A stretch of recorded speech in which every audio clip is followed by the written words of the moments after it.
Thank you, Debbie. It was probably, oh my goodness, it's hard to believe how long ago this was. I'd say around 2002.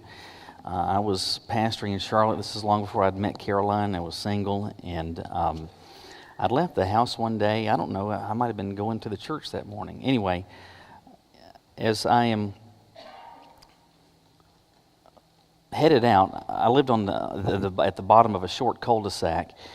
And so I've left the driveway. I get to the top of the hill, and I'm waiting at a stop sign to turn left out of this little neighborhood street onto a more major road. And so I'm waiting for some cars to pass. And I don't know if you've ever experienced this before, where sometimes you're thinking something without necessarily noticing that you're thinking. Kind of at the subconscious level, your mind is still working. So I've pulled up to the stop sign, and I've noticed over to the right there is a sign, but I'm not consciously thinking about it. But apparently on the subconscious level, something raised a flag in my mind. This is actually the sign.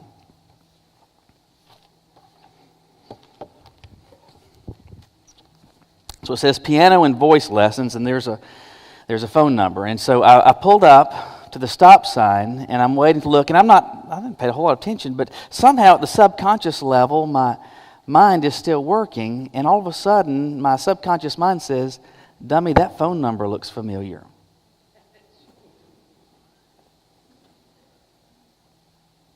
That's my phone number.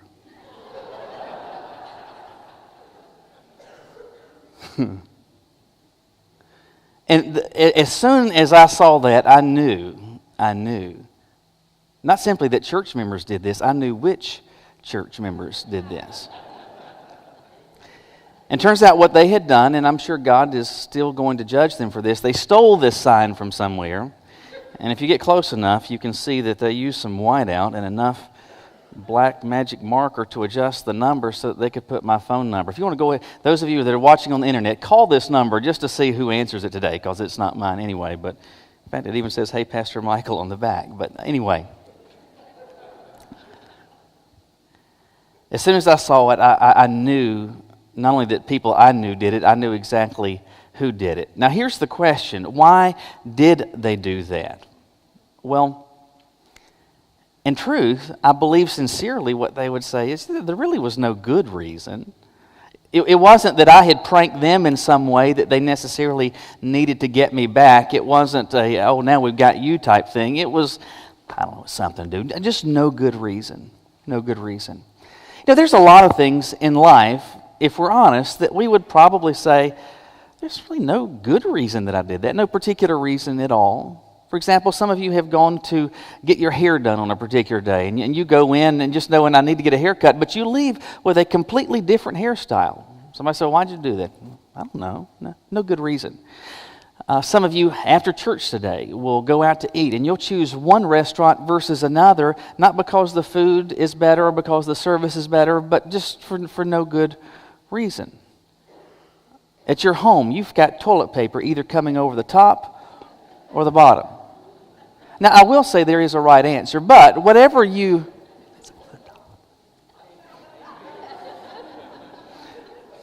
In heaven, it's over the top.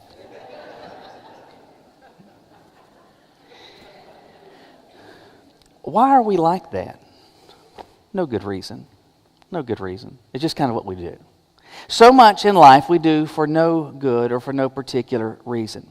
Now, unfortunately, that same mentality very easily carries over and unfortunately too easily translates into our walks with Christ. And so if you're here this morning and you say, "Listen, I am someone who has made the decision to begin a relationship with Jesus. I'm a Christian. I've got the Jesus jersey on. I'm part of the team." Very easily, though, what can happen is that though you've experienced that on a day-to-day basis, the extent to which you were living that out, the extent to which you were operating as someone who looks like a follower of Jesus, too many times it doesn't happen, or if it does, it's almost a fluke, almost by accident.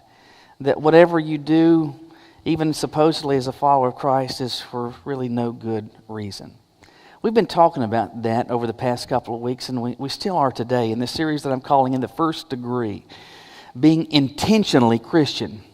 And the goal is this, that we get to the point where, as followers of Jesus, we are making intentional choices, not just on a Sunday morning, but on a Tuesday afternoon, a Thursday night, a Saturday afternoon, where what we are doing and how it is that we are living, those choices are absolutely affected because we've got a relationship with Jesus. That we are intentionally operating, intentionally as those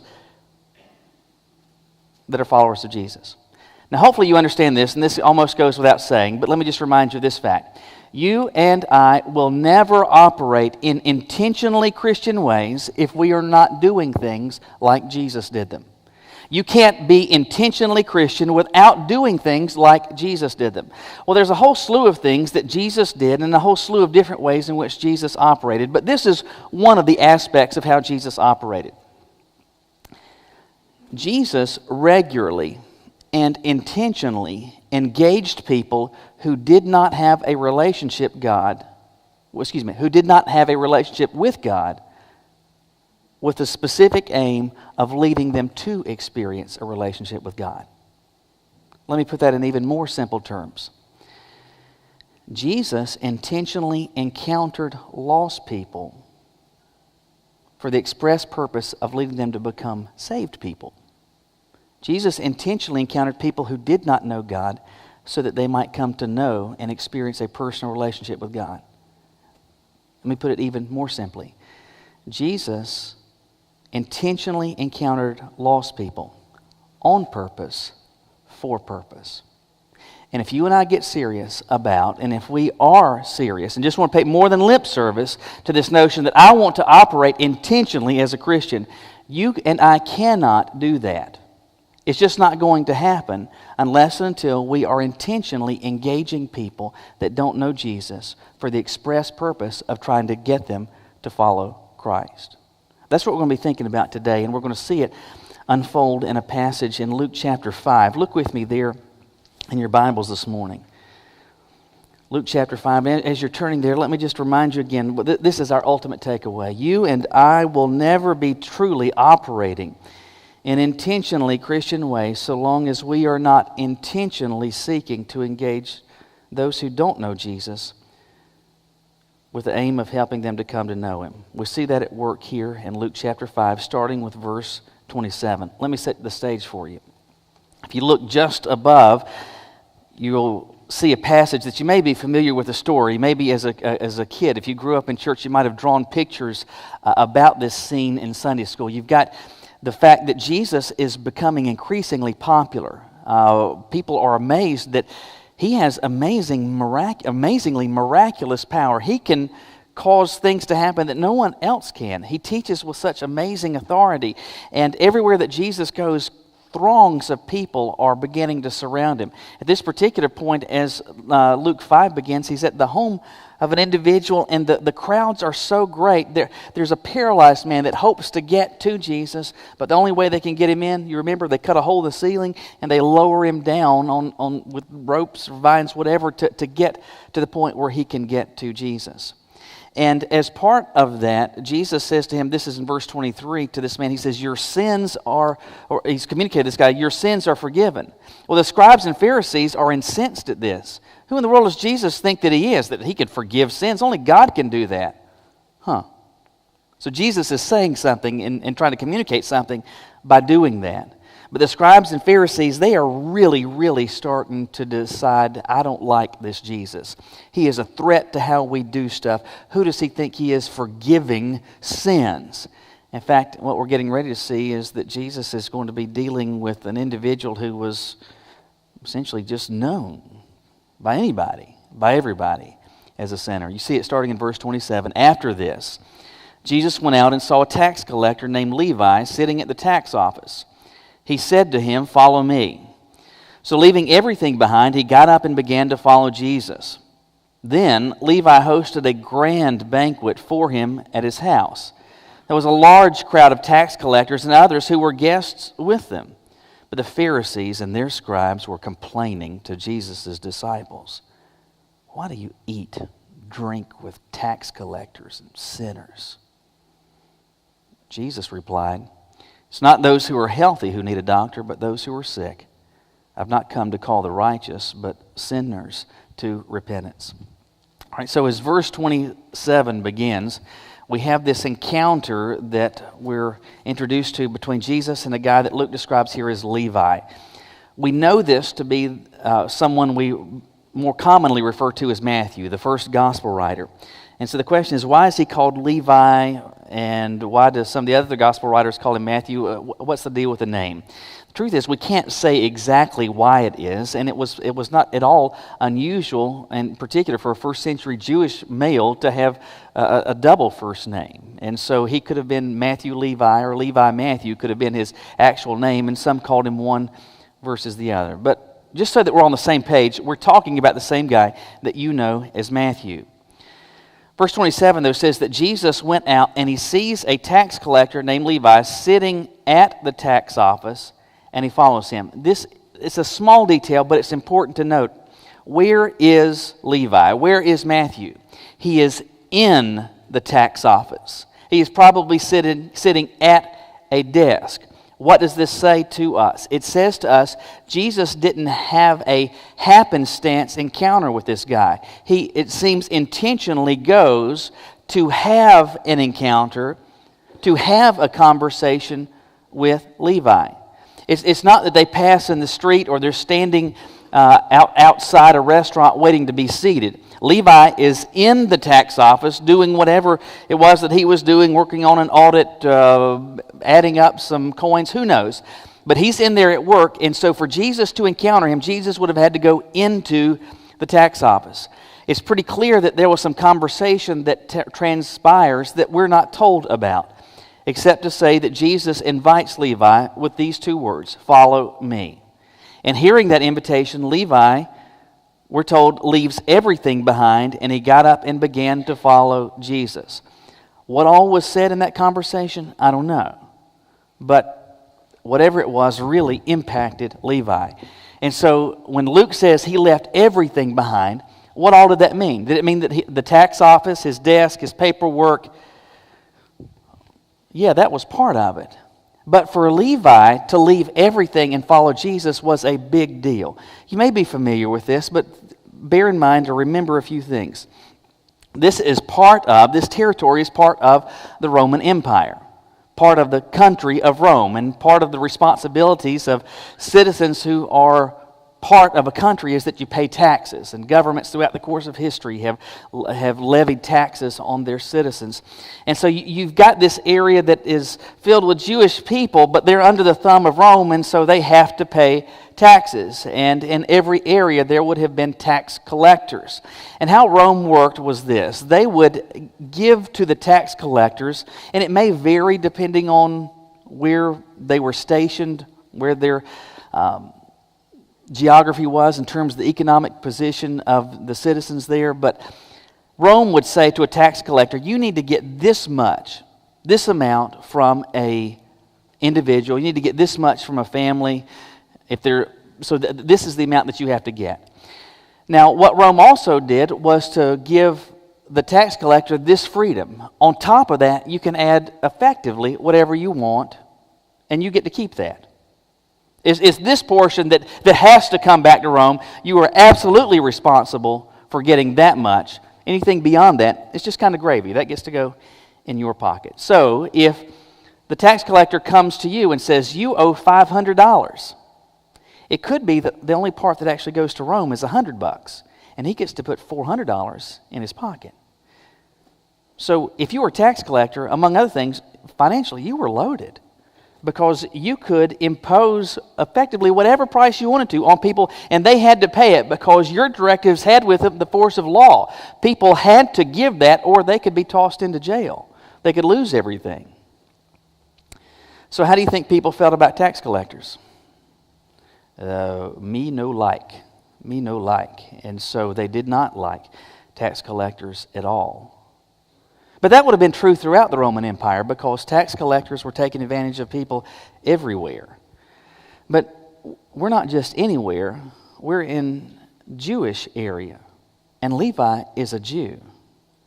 So he is the representative of Roman government, which they hate to begin with. So we've got this Jewish guy that's kind of representing Rome, but beyond that, he's levying these taxes on us. He's securing from us the ability for Rome to keep us under their thumbs. But besides that, he's taking advantage of us personally on top of it. It's bad enough that he's associated with Rome. They hated him because of that. But furthermore, this is a greedy guy, and he is lining his pockets. He's probably got an amazing palatial estate that he's got, and you've got folks that hardly have 2 coins to rub together. So how do they feel about Levi? They can't stand Levi. He is scum of the earth. He is as low as you possibly could get. Tax collectors were bad in the first place, but this is a Jewish tax collector. He's not just doing this to any old people. He's doing it to his own people. This guy is an absolute dog. But when Luke tells us that Levi leaves everything, he leaves behind a ton of money. He leaves behind a lucrative future. And all of that he leaves so that he can follow Jesus. And in short order, though, he's hosting an event where there's a lot of people, a lot of other tax collectors, a lot of other guests. And the scribes and Pharisees are like, ugh. I knew I didn't like Jesus before, but look at him now. Holy cow, look at who he's hanging out with. They go to his disciples. What in the world is this? This joker's been talking about forgiving sin, but look at the trash he's hanging out with. I mean, the absolute dogs of society, just scum of the earth people. Look, and he is among them. He's going to their parties. What gives? They have asked that question to the disciples, but Jesus responds and he says, it's sick people who need doctors. You don't go to the doctor when everything's well. You go when there's a problem. And he did not come to call the righteous, those who are in good standing before God, to a relationship with God. He came to call those who are out of bounds, to call the sinners to repentance. What I want you to understand is this. The encounter that Levi has with Jesus does not occur by chance. This occurs intentionally. Jesus goes on purpose to talk to Levi for the purpose of inviting him into a relationship with himself. And when you and I, the extent to which we take serious this notion of being intentionally followers of Christ, we're going to do things like Jesus did. And Jesus intentionally engaged lost people. On purpose, for purpose. Here's the question I want you to think about for the rest of our time today. Why did Jesus do that? Why is that part of how Jesus operated? A few thoughts I want to give you, and here's the first one.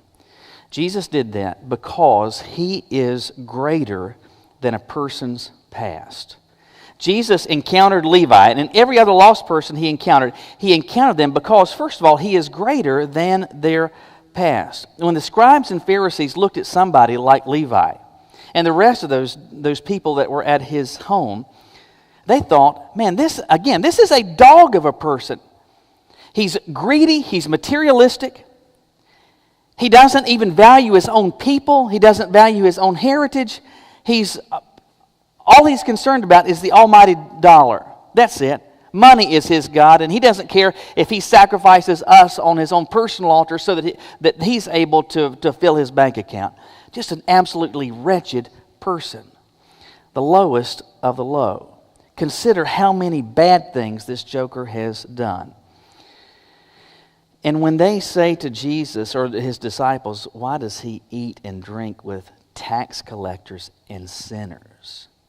Doesn't the contempt just seem to drip off of their words? Can't you hear it in the tone, even just reading the words? It seems that their thought was this. There are some people that are just too far gone. And there are flatly some people who were just too bad.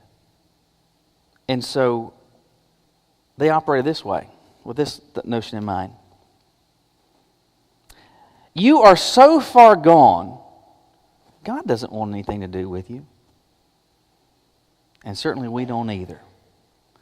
We absolutely don't either. Doing anything different would be futile. It'd be a waste of time. Why would they think that? Because it seems they bought into this notion that you or I or any person is indefinitely defined by their past. Why did Jesus encounter Levi? Why did he intentionally go into that tax office and have a conversation? Why would he go to the step of inviting him, not simply to be one of his followers, but this is a guy that gets to be part of the 12? Why in the world would Jesus do that? Did Jesus not know that this guy had a bad reputation? Did Jesus know that this guy had taken advantage of tons of people? Did Jesus know that this was a guy who had been profoundly materialistic? Absolutely. Did Jesus know this is a guy who, because of his choices, has hurt tons of people and tons of families, and there were people absolutely in lack and experiencing dire straits because of what he has done? Absolutely. Did he know that this is a guy with a terribly checkered, in fact, checkered is an understatement, a deplorable past? Absolutely. So why did Jesus encounter him?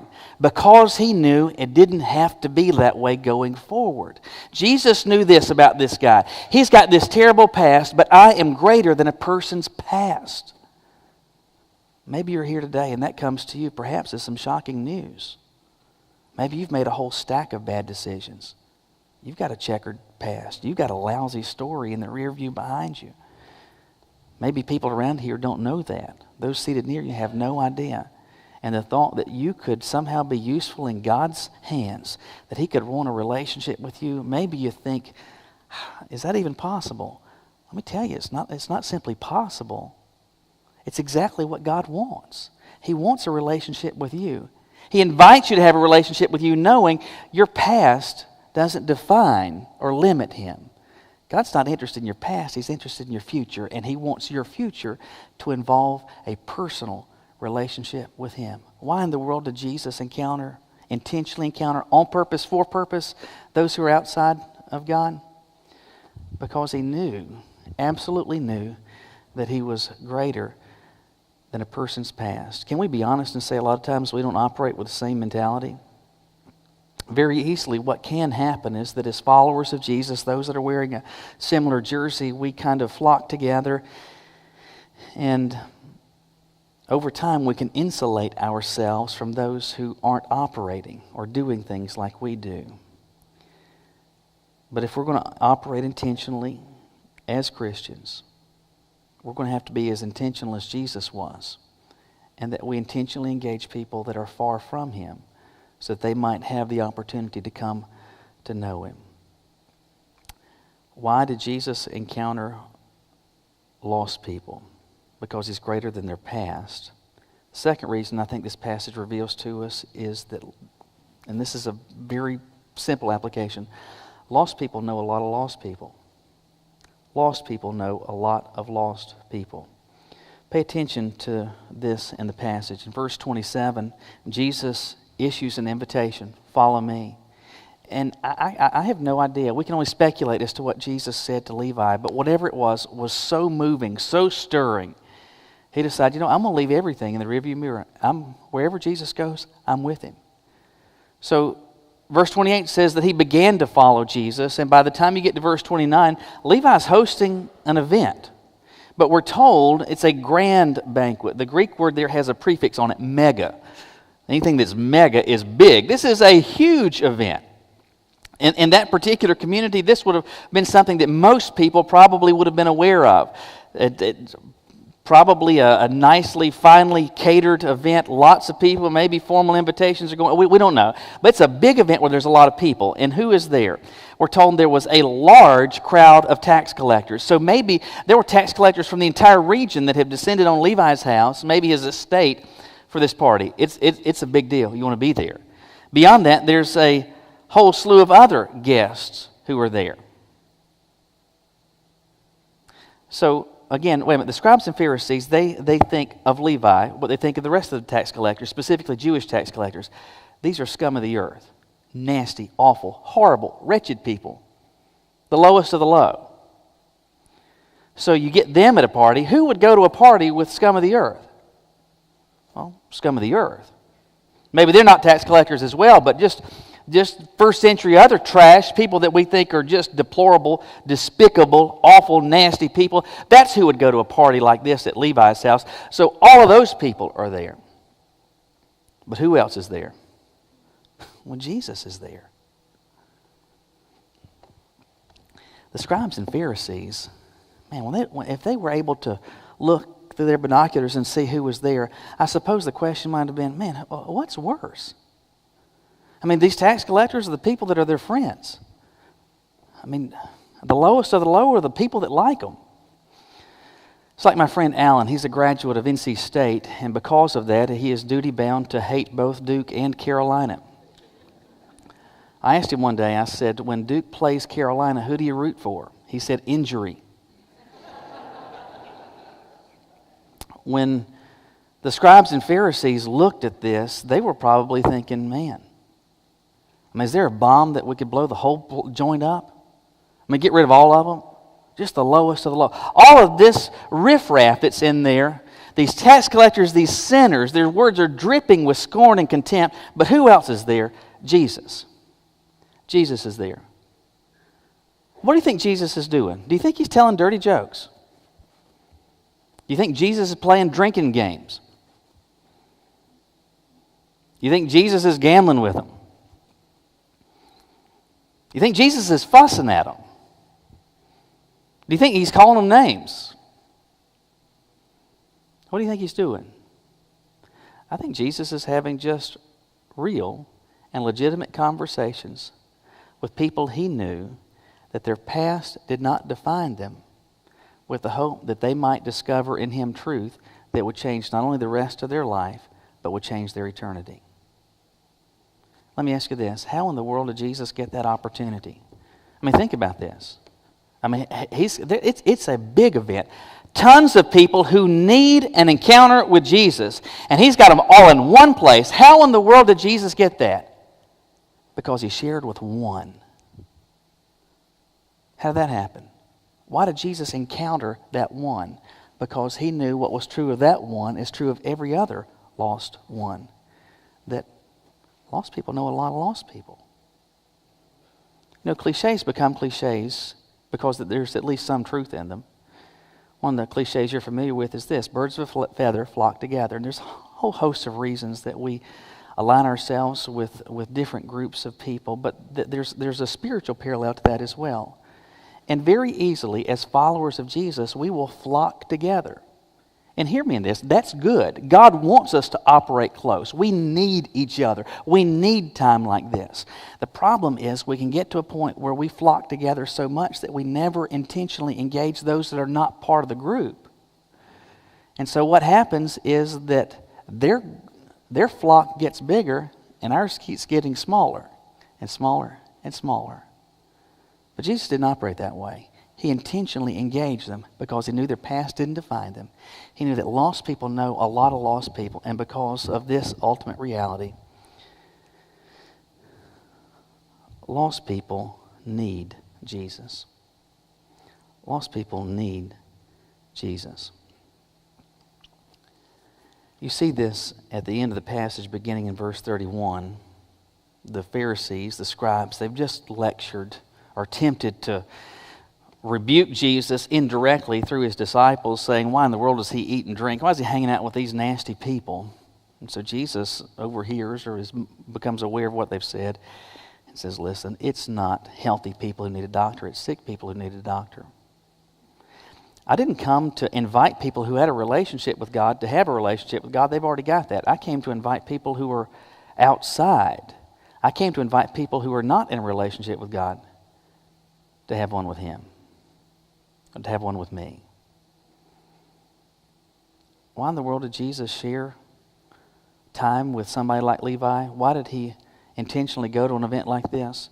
Because he knew that Levi needed an encounter with Jesus.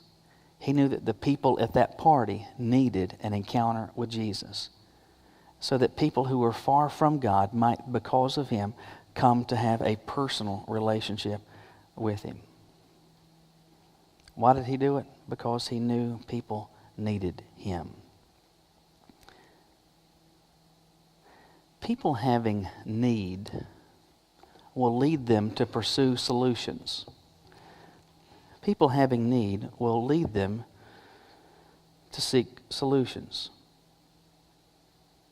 And most people realize, every one of us realize, that there are some needs that we have, and because of that we will look for solutions. But sometimes we will look for solutions, and our awareness of need and our pursuit of solutions will lead us sometime to look into some places that are kind of silly. They're almost foolish. Let me give you an example. I promise you, I am not making this up. You can look it up online for yourself. I read this news story this week. There's a company whose name is, I guess it's pronounced Vaev, V-A-E-V. Write that in your Bible. It's really important. Do so in pencil. Anyway, V-A-E-V. This is a fairly new company, and what they do is they sell contaminated Kleenex. So here's how the pitch goes. Nobody likes the cold, right? And oftentimes a cold will strike when least opportune. Let's say you're going on a trip in a couple of weeks or 3 weeks next month, and the last thing you want is to get sick before you go. So the thought is, if I could go ahead and get sick now,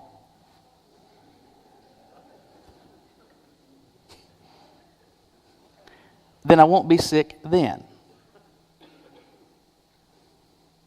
And so they don't specifically say that people have sneezed on these Kleenexes, but what they have been, all these Kleenex tissues have been exposed to the cold.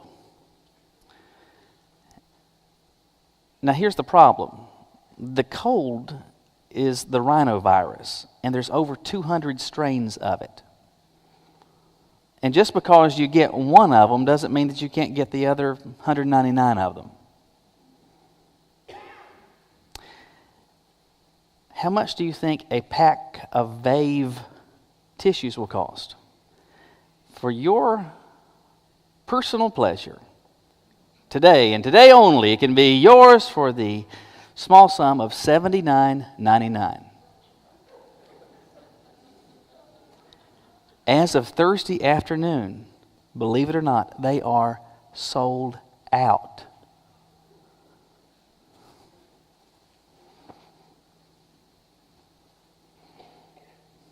What?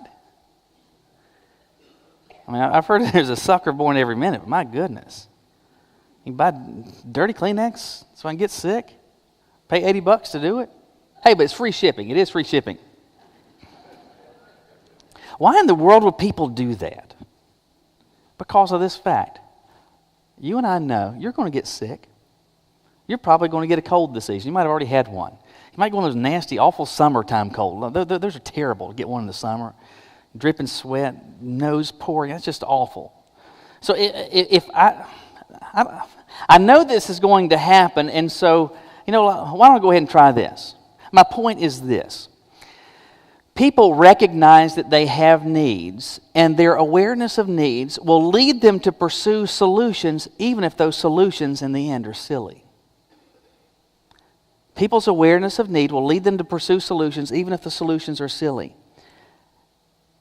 I get the fact that we don't always act this way, but every person ultimately knows this: I'm not perfect.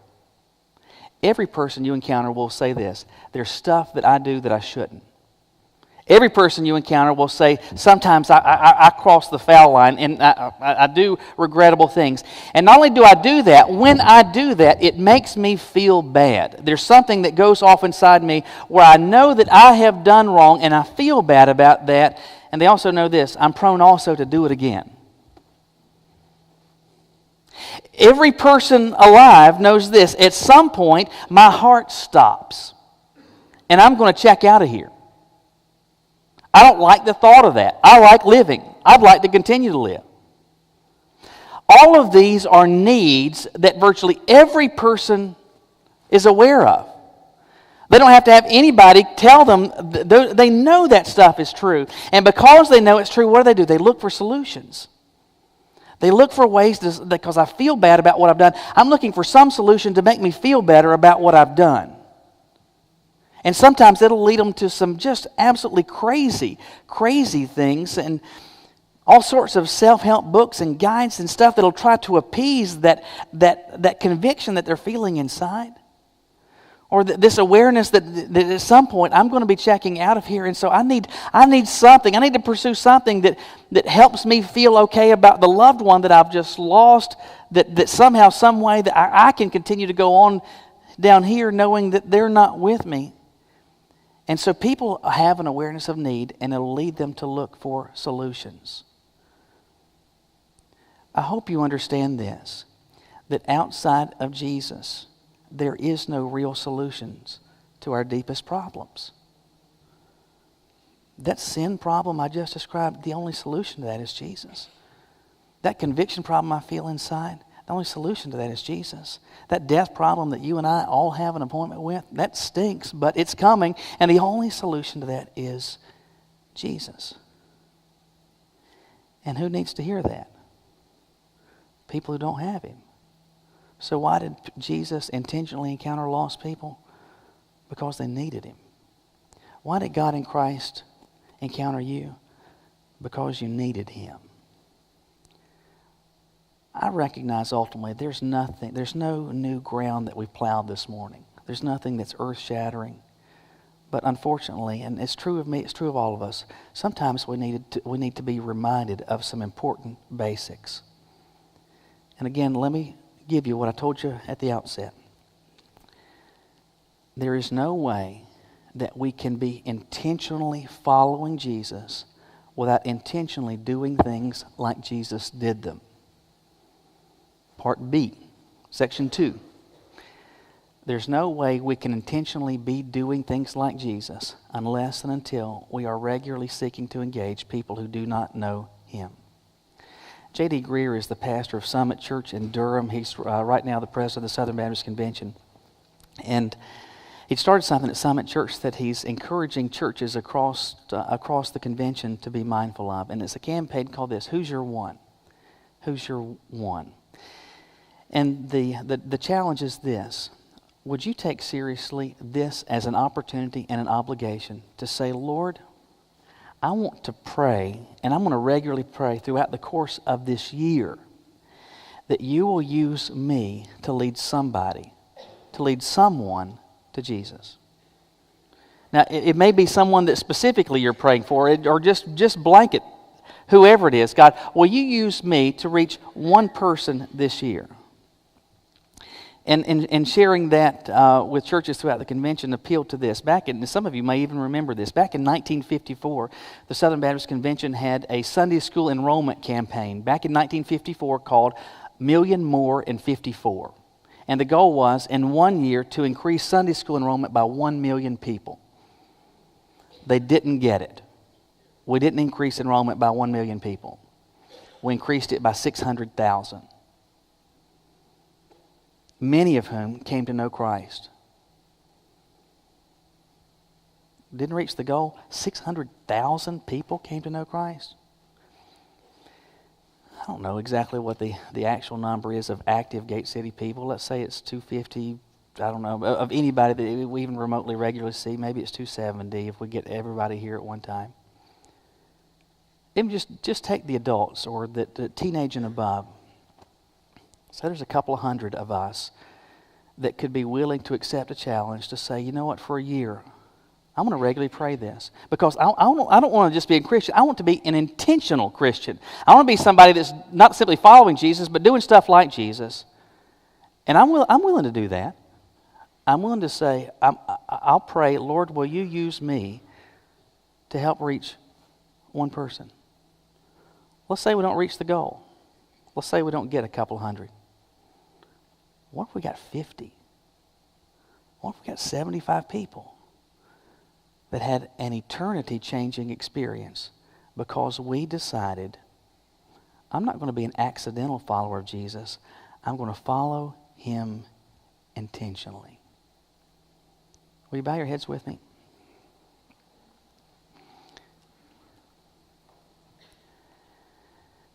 It's an understatement to say this. There's room for growth in this for each of us. Certainly more for some than others. But the truth is, for every single one of us that is a follower of Christ, we could be used in more impactful ways, so long as we start to intentionally say, I want to do things like Jesus did them. I don't mean that you go hang out at strip joints and